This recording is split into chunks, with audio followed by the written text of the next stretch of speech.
You are at G Gallery and Glass Studio, and right now we're actually in the G Gallery part of that. It's a contemporary art gallery. And then in the back is my studio where I am a glass blower.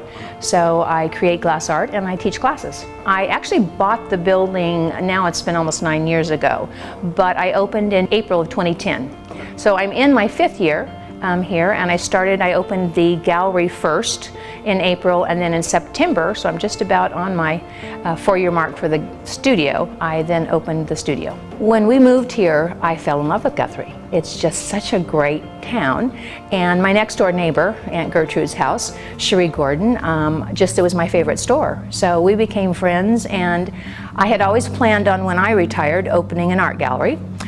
It was supposed to be on a beach in California, which is where I'm from, so somehow it's not quite that part, but it all worked out because Guthrie's a great little town and I love it. So I put my money where my mouth is, bought the building, and then I had a tenant in here when I bought it, and that was an office. So that lease was up in 2010, so I waited until 2010, and then that's how I got it. When we were getting ready to move here, my husband moved ahead of me with his job, and he kept telling me, "You will not believe how nice people are here." And I said, "People are nice in California, you know, how can they be nicer?" Well, they are. And Guthrie is ×2 of that.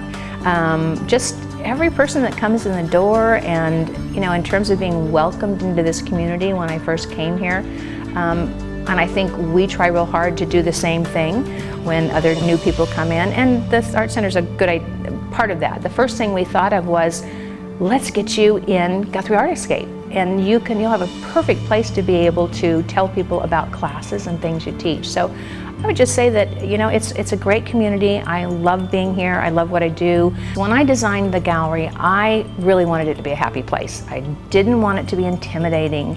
And even now, sometimes a few people will look in the window and be like, "Ooh, I've got little kids, I'm not going in there." But I really don't care if they bring in little kids, because I've got it set up where that's not an issue.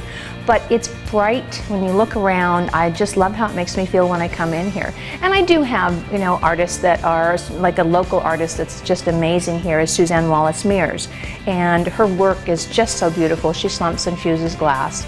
But then I have bronze sculptor. You know, I have an artist from out North America. And I'm an American craft gallery, so everything I sell is handmade, American made, and I don't waver from that. And sometimes it's hard because there's some really good buys on imported things, but that's what I decided to be, so that's what I'm going to stay with. And I have my own work here, so an exciting part of that is my work is also now at the Oklahoma City Museum of Art museum store. They contracted with me earlier in the year, and they've ordered 76 pieces and now carry some of my work.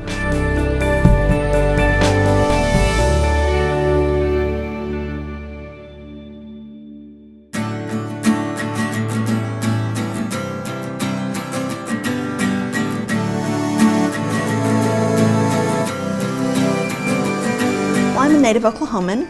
Many years ago, when the first restoration started in Guthrie, my dad and I, who was a wonderful remodeler and did a lot of buildings and old houses, we thought it would be really fun to come to Guthrie and buy a building. Of course, that was way long time ago, and my dad since then passed away, and at one time my husband, it was in about 1995, my husband said, "You know, you've always wanted to go to Guthrie, let's go check it out and see what's going on there." So we started looking. We had a contract on another building before the one we're in now became available.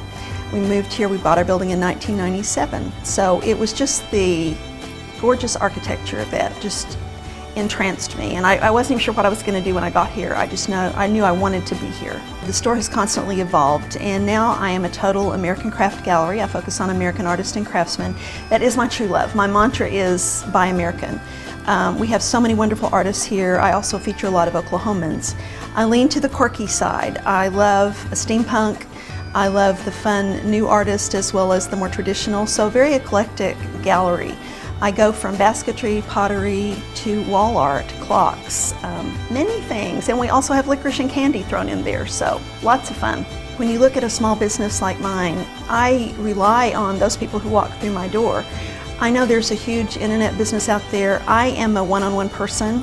I love my customers. So when I meet a customer when they first come in, I feel like if I can get them in my door, they're mine. Because I want them to be special. I want to have things that they will love and be proud to own. So I'm constantly asking them to go on my Facebook, like my Facebook page. I update my Facebook all the time with local things, new things, American things that I've gotten in. And I've built a great audience that way. I do sell online as well some, but it's mainly from people who have come through town as tourists that have found me, and now they contact me when they want something. So I would encourage all the people who live locally. I sell the Shop Local card here. I do it for Art to Wear, which gives 10% off of that. And I highly recommend shopping local. It benefits our local community and our stores to keep us open and thriving. My store is my pleasure. And there's nothing about it I don't love. I don't put anything in it I don't love. So I'm always proud for someone to come in and see it.